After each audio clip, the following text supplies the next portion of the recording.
Visita Madera, Jorge Fontevecchia la saluda. Me gustaría entender el clima social en su provincia. Tengo entendido que La Rioja, junto con Catamarca, tiene la mayor cantidad de empleados públicos por cada 1000 habitantes de todas las provincias, y entiendo que una cuasimoneda va a cotizar por debajo del peso, por lo que cobrar lo mismo va a implicar para los empleados estatales literalmente una reducción del salario. Puede ser mejor que se produzca eso que no cobren. Puedo entender perfectamente la situación de La Rioja, pero me gustaría entender desde su perspectiva cómo lo están tomando las propias personas que van a recibir su salario en esta cuasimoneda. Bueno, buenos días, Jorge. Bendecido día para vos, para el equipo y para toda la audiencia. Primero es importante contextualizar por qué, en este caso, nuestra provincia llega a esta decisión, que es una decisión que para nada nos pone contentos, sino que nos obliga un contexto en donde nosotros tenemos, en primer lugar, una retención de lo que son los fondos extra coparticipables a la provincia desde el mes de mediados de octubre, noviembre, diciembre y ya lo que va de enero. Estos fondos extra coparticipables, que no son fondos ni discrecionales ni mucho menos, forman parte de la coparticipación de la provincia, que allá en el año 88, por un acuerdo político que se hace, se le cede a, ¿no es cierto?, Nación, tanto Buenos Aires como provincia de Buenos Aires como La Rioja, un punto de coparticipación. ¿Qué hicieron los gobiernos que sucedieron después? Sin importar el signo político, respetaron esa partecita que le faltaba a la provincia, colocándolos dentro del presupuesto nacional como fondos extra coparticipables. Digo esto porque nosotros, no contando con esos fondos que hoy ya en estos meses están aproximadamente siendo 13.000 millones y actualizados se irían a 20.000 millones, nos producen un daño importante dentro de nuestra administración y dentro de los gastos que uno tiene, ¿no es cierto?, contraídos dentro de la provincia. Sumado a eso, se ha dado que todos los argentinos y las argentinas lo hemos sufrido, una inflación del más del 26% en el mes de diciembre, más una devaluación que hizo del 118%, que hizo que la gente de un día para el otro se levantara y tuviera su sueldo con una pérdida del poder adquisitivo de más del 50%. Entonces, todas esas cosas fueron impactando más. Lo que había planteado el presidente Milei, sueldo congelado, más esta retención que yo te decía, fueron generando en la provincia una situación que nos ha llevado a tomar esta decisión, que son bonos de cancelación, una cuasimoneda, moneda, todos sabemos, solamente puede imprimir Nación y provincia de Buenos Aires según la Constitución. Nosotros un bono de cancelación que la gente, y así queda establecido en la ley, va a poder percibir dentro de sus salarios hasta un 30%. No va a ser, Jorge, la totalidad de su salario. Hasta un 30% va a poder ser con esta moneda o bono de cancelación, para lo cual nosotros tenemos como respaldo el Banco de la Provincia, y a su vez también están ya conformándose los distintos convenios con las cámaras industriales, comerciales, con, ¿no es cierto?, la industria, que nos permita que esta cuasimoneda pueda recibirse tanto en capital como en el interior de la provincia, y le permite a la gente pagar impuestos como la luz, como el internet, como el agua, y también, por supuesto, poder comprar en los distintos negocios, tanto de alimentos como, te decía recién, materiales de construcción, etcétera. En este sentido, Jorge, lo que nosotros estamos trabajando con mucha fuerza y con todo el equipo de Hacienda es para que tenga el mismo valor que el peso, ¿sí? Esto quiero aclararlo porque para eso vamos a tener el respaldo y la posibilidad de que la gente, y especialmente los comercios, que son los que más lo van a recibir, puedan cambiar ese bono de cancelación que reciban en un tiempo no mayor a las 48, 72 horas. Ahí me perdí. O sea que se cancele uno por uno, ¿y por qué a las 48 o 72 horas?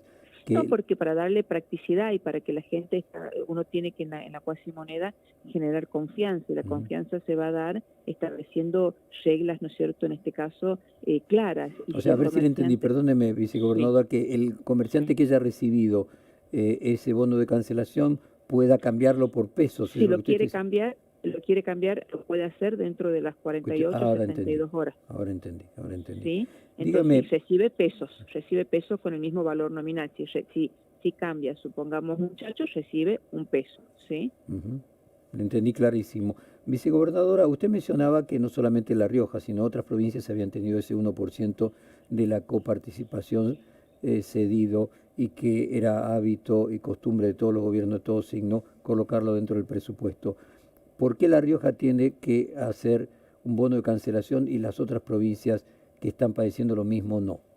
No, bueno, lo que pasa que también esto no es solamente por esto, yo recién te contextualizaba la situación, la inflación, la pérdida del poder adquisitivo de nuestra gente y también la falta de un plan alternativo. Cada gobierno generalmente cuando establece un modelo económico, sobre todo a nivel nacional, que es el que rige la vida después de todas las provincias y mucho más La Rioja, vos recién lo decías claramente, son provincias, en este caso del norte, en donde por muchos años no se había generado desarrollo e inversión fuerte para poder generar producción, para poder generar, ¿no es cierto?, riquezas propias. Entonces fue por muchos años la generación del empleo a través de la administración pública una forma de sostener a su gente. Nosotros comenzamos hace ya 4 años con una inversión importante, nos permitió colocarnos a nosotros, a La Rioja, como la tercera provincia en la generación de puestos de empleo privado, porque pusimos en marcha todo el sector industrial y comercial con mucha fuerza que generó en estos 4 años estas fuentes privadas, pero no alcanza para sostener la provincia. Y a su vez tenemos hoy un modelo económico de país que se ha planteado con un ajuste que es, ¿no es cierto?, feroz y con una falta de un plan alternativo que le ayude a las provincias a decirle, bueno, a ver, lo que nosotros estamos hoy como gobierno nacional planteando va a reducir la industria porque al abrirse las importaciones, las que van a sufrir son las pequeñas industrias o las grandes industrias que uno tiene en las provincias, que ya para instalarse les implica grandes costos de logística y todo lo demás. Cuando están ante esta situación, lo primero que hacen es querer, ¿no es cierto?, irse de estos lugares, de estas provincias. Vos tenés, ¿no es cierto?, una inflación que está generando una situación en la gente que no le alcanza y que por ende sale a protestar con una cuestión absolutamente legítima, mayores incrementos salariales y que vos no tenés cómo hacerlo, van generando situaciones que le va a pasar a todas las provincias, Jorge, ¿no? De hecho, yo no sé si ustedes ayer pudieron leer algunas notas en donde ya Córdoba está, por lo menos en alerta amarilla, estableciendo de que si el gobierno nacional no establece un plan para poder seguir acompañando los procesos productivos, los procesos industriales de las provincias, van a comenzar a pensar en este tema. Es lo que puede llegar a suceder en muchas otras que a lo mejor hoy, por ahora, están todavía tratando de pelearle, van llevándola. Nosotros tomamos esta medida porque si bien teníamos para generar algunos compromisos en estos próximos meses, sabemos que si esta situación no cambia a corto plazo, no lo íbamos a poder sostener, y es lo que están evaluando muchas provincias. De hecho, nosotros tuvimos el jueves pasado una reunión con vicegobernadores, muchos, ¿no es cierto?, del peronismo, y todas están en la misma situación de emergencia, de preocupación, si es que no se cambia el rumbo, si es que no nosotros, y esto no significa atentar contra un gobierno nacional que ha sido legitimado por el voto, pero también las provincias han sido, en el caso de sus autoridades, legitimadas por el voto, y deberían esas medidas que se tomen estar consensuadas con los gobernadores, al menos, que es lo que hasta ahora no ha pasado. Teresa, le va a hacer alguna pregunta a Claudio Mardones, que me acompaña aquí en la mesa. ¿Qué tal? ¿Cómo le va, vicegobernadora? Buen día. Buen día. Bueno, usted nos describía claramente, ¿no? Cada día que pasa en un escenario de este tipo, para cada gobernación es un tema, ¿no? Y en ese contexto venimos ya de una semana en donde su administración pudo encontrar un acuerdo, pero con la policía provincial que se acuarteló. Y ahí es donde, bueno, para muchos es donde empiezan a cortarse los tiempos. Por una parte, por los conflictos con los trabajadores y trabajadoras estatales, pero en ese universo la situación salarial con la policía de su provincia había llegado a un punto de acuartelamiento. ¿Fue este conflicto el que aceleró todo el proceso para la decisión? Ya el gobernador Quintela lo había anunciado, pero no con tanta velocidad. ¿Fue el conflicto con la policía? No perdemos de vista que hace una semana que se llegó a un acuerdo, pero ¿fue este conflicto el que aceleró las decisiones para llevar adelante la cuasimoneda? Sí, seguramente esto fue un aporte más, si se quiere, a esta decisión, pero tiene que ver con esto que yo te estaba diciendo. A nosotros nos preocupa de sobremanera que no se cumpla, en este caso, con con los fondos que están establecidos dentro del presupuesto, que ya tenemos un presupuesto también en esto, Claudio. Todas las provincias estamos trabajando con un presupuesto reconducido, porque así lo determinó este presidente, y sobre todas las cosas con un presupuesto que fue pensado y sancionado en octubre del 2022. Imagínate todo lo que pasó, imagínate todo lo que aumentaron las cosas, imagínate cuántas veces se devaluó, en 2 veces por lo menos de lo más marcado, que fue el 20% cuando estaba Sergio como ministro, y ahora el 118%, y sumado a esto toda, ¿no es cierto?, la inflación que han sufrido los argentinos y las argentinas. Por supuesto que el conflicto, que no llegó a ser un autoacuartelamiento, fue una protesta en la plaza principal. Nosotros pudimos tomar la decisión de poder generar un incremento, y también lo hicimos para toda la administración pública. Se les otorgó 80.000 pesos como una suma fija, mientras están abiertas las discusiones y las mesas de diálogo con los gremios para establecer el monto final, y cuánto va en blanco, cuánto van en los distintos ítems, pero sin ninguna duda, y es lo que va a pasar, porque en la reunión que teníamos con los vicegobernadores, ya todas las provincias están comenzando a sentir las presiones de los vecinos y de las vecinas, que en definitiva, cuando suceden estas cosas, ¿a quiénes reclaman? Reclaman a sus autoridades inmediatas, aunque puedan entender que esto es un proceso generado por nación y todo lo demás, pero saben que el que tienen cerca, el que le ven la cara, el que les resuelven los problemas, son los gobiernos provinciales, y es lo que va a suceder en las distintas provincias, ¿no? En este sentido, la verdad que a nosotros nos preocupa muchísimo este contexto. Si nosotros, y digo en nombre, ¿no es cierto?, también de La Rioja, pero también seguramente de muchas provincias, si no tenemos un espacio de diálogos en donde el presidente pueda comenzar a tomar decisiones que sean consensuadas con los gobernadores. Fíjate todo lo que se está sufriendo con la ley ómnibus y con el DNU, con todas las idas y vueltas, que los argentinos estamos como espectadores viendo que se saca un ítem, que se lo pone, que se baja. Justo del DNU le quería preguntar, vicegobernadora, perdón que la interrumpa brevemente. ¿Sabe por qué? Porque no perdemos de vista que fue la provincia de La Rioja la primera en presentar un recurso de inconstitucionalidad contra el DNU 7023. Eso fue, parece que hubiera pasado un montón de tiempo, pero fue antes de fin de año, y la Corte rápidamente, bueno, no habilitó la feria y dijo, bueno, nos vamos a expedir recién en febrero, bueno, abriendo un montón de especulaciones, porque por una parte todo parece indicar que la Corte lo que hace es decir, bueno, ya con el periodo de extraordinarias, por una parte, que avance el debate legislativo. Recordemos que cuando entra el DNU todavía no había sido presentada el proyecto de ley ómnibus. Es cierto que en este contexto la Cámara de Diputados está en el contexto de la ley ómnibus, pero el viernes se venció el plazo para que se constituya la Comisión Bicameral de Trámite Legislativo y lo pueda analizar. Y por otra parte, la Corte recién va a tratar el recurso presentado por el gobernador Quintela en febrero. ¿Ustedes esperaban que se habilitara la feria? ¿Qué lectura hacen de esta decisión de la Corte de despedirse recién en febrero respecto al planteo que presentaron? No, nosotros la verdad que no teníamos expectativas de esa naturaleza.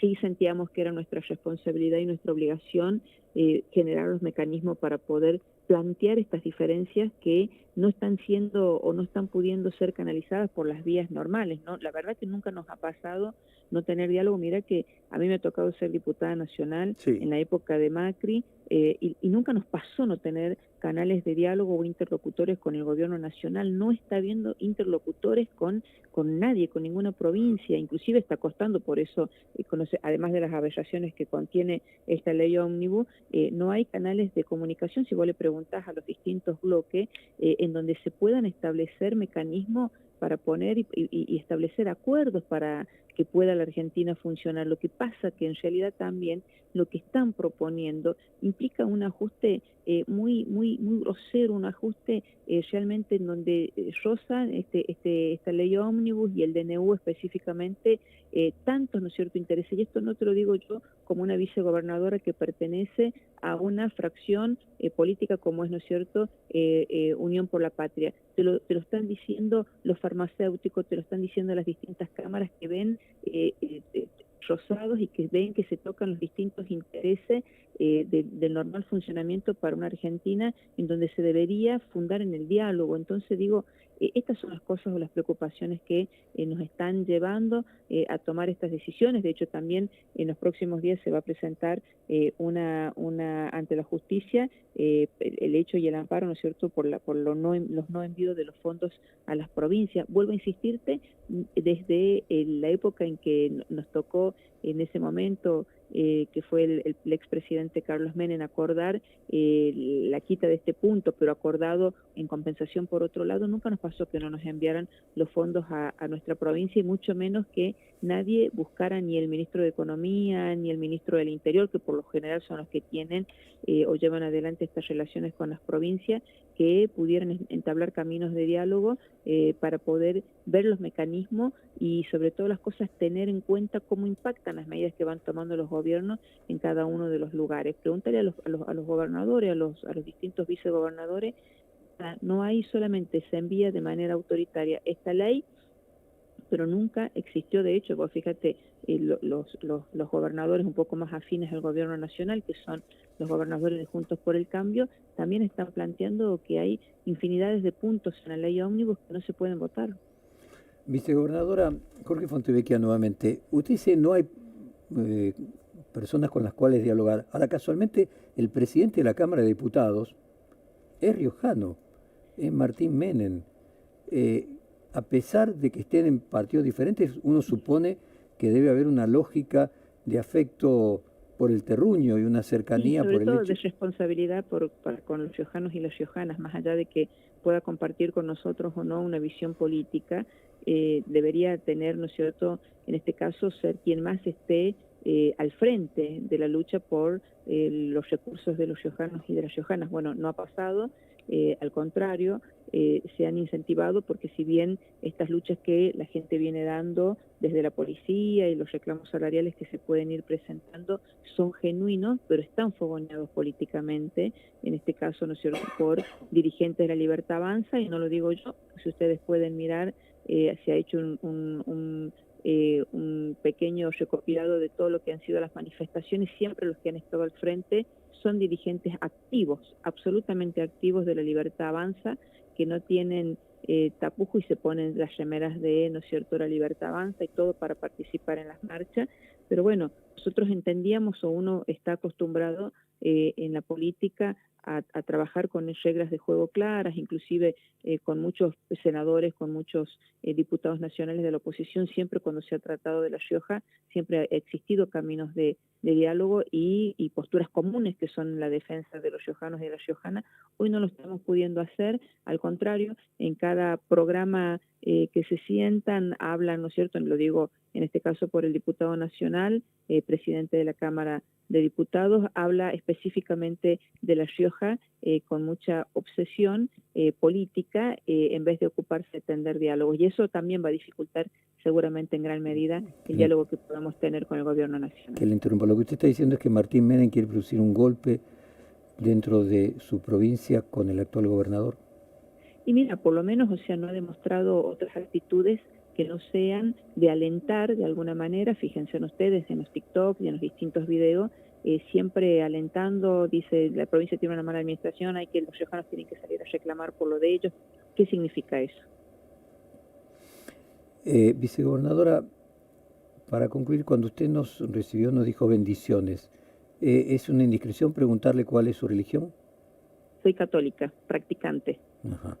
¿Y su visión sobre el Papa? No, considero que el Papa ha sido, en este caso, primero, los argentinos privilegiados de poder tenerlo en ese lugar histórico. Nos toca a estas generaciones poder ser partícipe y poder haber sufrido la alegría o haber tenido la alegría de tener un Papa argentino y de poder verlo. Creo que está produciendo cambios importantes. Nada, un afecto, por lo menos yo lo digo en esto como católica, ¿no? Teresa Madera, vicegobernadora de La Rioja, le agradecemos este tiempo para con nosotros. En función de la cuasimoneda, la vamos a despedir con la misma canción de Juan Carlos Baglietto, La vida es una moneda. ¿Le parece bien? Muchísimas gracias. Gracias. Lo que dice